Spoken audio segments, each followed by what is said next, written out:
Hi అండి, అందరూ ఎలా ఉన్నారు? బాగున్నారు? అయిపోయినాయి పనులన్నీ. నేనైతే ఈరోజు వంట కంప్లీట్ అయిపోయిందని తొందరగా అయిపోయింది.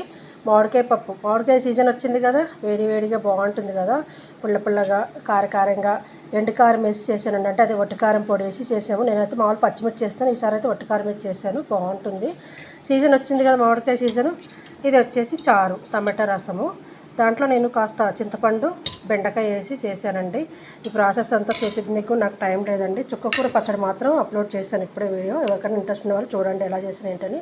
కానీ బాగుంటుంది, మన పచ్చిమిర్చి పచ్చడి లాగానే కానీ టేస్ట్ మాత్రం బాగుంటుంది. ఇది చుక్కకూర పచ్చడి. ఇది మన దగ్గర కొబ్బరికాయలు ఎక్కువ కొట్టేసి ఈ మధ్య మన పండగ శనివారాలు వారాలు వచ్చాయి కదండి, కొబ్బరికాయలు ఎక్కువ కొట్టేసాం కదా, మిగిలిపోయింది అనమాట.